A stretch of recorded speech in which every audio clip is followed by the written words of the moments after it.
हरतालिका तीज व्रत कथा। हरतालिका तीज का व्रत माता पार्वती ने भगवान शिव को पति के रूप में पाने के लिए किया था। हरतालिका तीज व्रत की कथा खुद भगवान शिव ने माता पार्वती से कही है। हरतालिका तीज का व्रत रखने वाली महिलाओं को इस कथा का पाठ जरूर करना चाहिए, वरना व्रत का पूरा फल नहीं मिल पाता है। हरतालिका तीज की संपूर्ण व्रत कथा। हरतालिका तीज पर वैवाहिक जीवन में सुख शांति और आनंद की प्राप्ति के लिए जिस कथा का पाठ किया जाता है, उसका वर्णन भविष्य पुराण में मिलता है। हरतालिका व्रत रखने वाली व्रतियों को इस कथा का पाठ करना चाहिए अथवा श्रवण करना चाहिए। धार्मिक मान्यताओं के अनुसार इस कथा के पाठ के बिना हरतालिका तीज का व्रत अधूरा रह जाता है। जिनके केशों पर मंदार आक के पुष्पों की माला शोभा देती है और जिन भगवान शंकर के मस्तक पर चंद्र और गले में मुंडों की माला पड़ी हुई है, जो माता पार्वती दिव्य वस्त्रों से तथा भगवान शंकर दिगंबर वेश धारण किए हैं, उन दोनों भवानी शंकर को नमस्कार करती हूँ। एक बार कैलाश पर्वत के शिखर पर माता पार्वती जी ने महादेव जी से पूछा, हे प्रभु, मुझसे आप वह गुप्त से गुप्त वार्ता की कहिए जो सबके लिए सब धर्मों से भी सरल तथा महान फल देने वाली हो। हे नाथ, यदि आप प्रसन्न हैं तो आप उसे मेरे सम्मुख प्रकट कीजिए। हे जगन्नाथ, आप आदि मध्य और अंत रहित हैं, आपकी माया का कोई पार नहीं है। आपको मैंने किस भांति प्राप्त किया है, कौन से व्रत तप या दान के पुण्य फल से आप मुझको वर के रूप में मिले, कृपया करके बताएं। महादेव बोले, हे देवी सुनिए, मैं आपके सम्मुख उस व्रत को कहता हूँ जो परम गुप्त है। जैसे तारागणों में चंद्रमा और ग्रहों से सूर्य, वर्णों में ब्राह्मण, देवताओं में गंगा, पुराणों में महाभारत, वेदों में शाम और इंद्रियों में मन श्रेष्ठ है, वैसे ही पुराण और वेद सब में इसका वर्णन किया गया है, जिसके प्रभाव से तुमको मेरा आधा आसन प्राप्त हुआ है। हे प्रिय, उसी का मैं तुमसे वर्णन करता हूँ। सुनो, भाद्रपद मास के शुक्ल पक्ष की हस्त नक्षत्र संयुक्त तृतीया के दिन इस व्रत का अनुष्ठान मात्र करने से सब पापों का नाश हो जाता है। तुमने पहले हिमालय पर्वत पर इस महान व्रत को किया था, जो मैं तुम्हें सुनाता हूँ। पार्वती जी बोली, हे प्रभु, इस व्रत को मैंने इसलिए किया था, यह मुझे सुनने की इच्छा हो रही है, तो कृपया करके मुझे कहिए।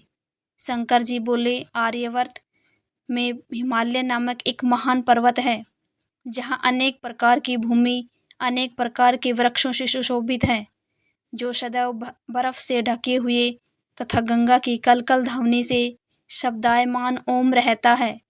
हे पार्वती जी, तुमने बाल्यकाल में उसी स्थान पर परम तप किया था और 12 वर्ष तक के महीने में जल में रहकर तथा बैसाख मास में अग्नि में प्रवेश करके तप किया।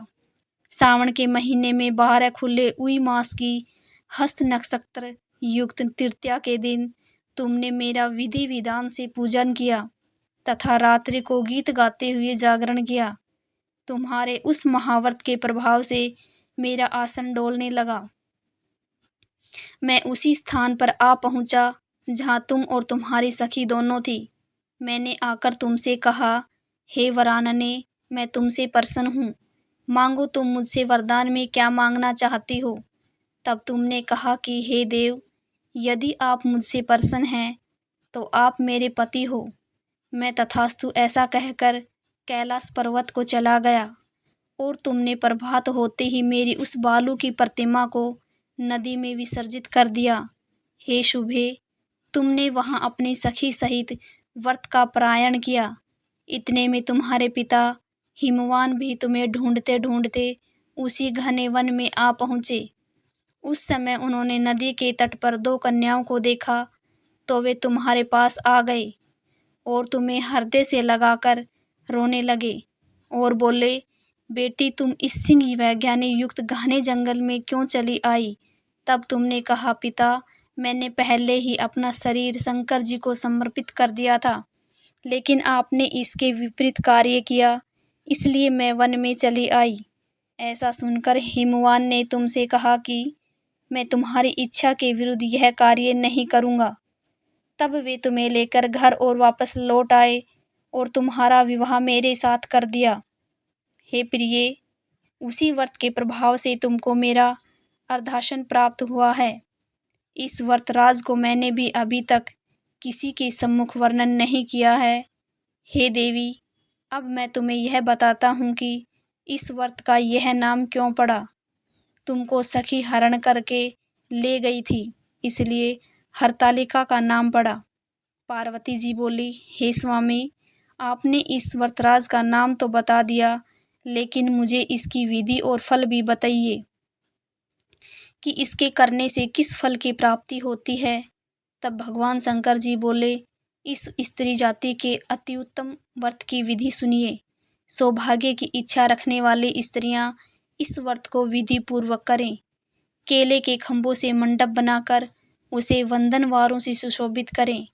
उसमें विविध रंगों के उत्तम रेशमी वस्त्र की चांदनी ऊपर तान दे।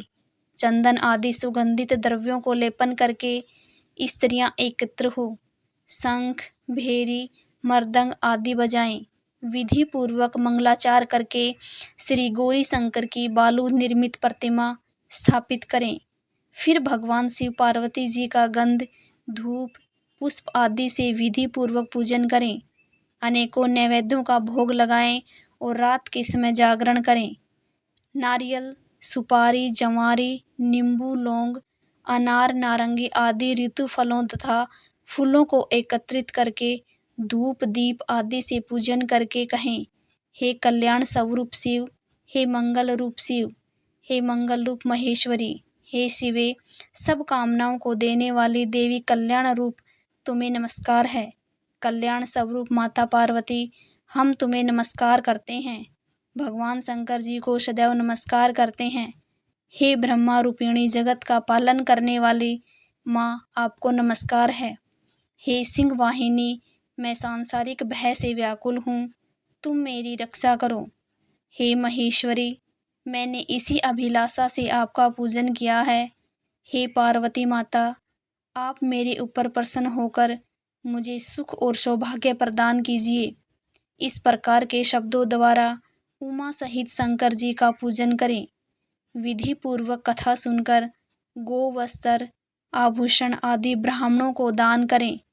इस प्रकार से व्रत करने वाले के सब पाप नष्ट हो जाते हैं और मनुष्य की हर मनोकामनाएं पूर्ण होती हैं। इस व्रत को सुहागिन महिलाएं सुख समृद्धि और सौभाग्य की कामना के लिए करती हैं।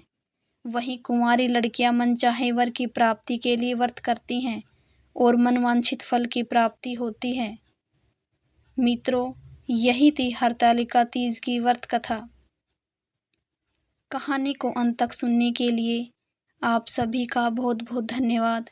आशा करती हूँ कि आपको ये कहानी पसंद आई होगी। अगर आपको ये कहानी पसंद आई है तो चैनल को सब्सक्राइब करें और ज़्यादा से ज़्यादा शेयर करें।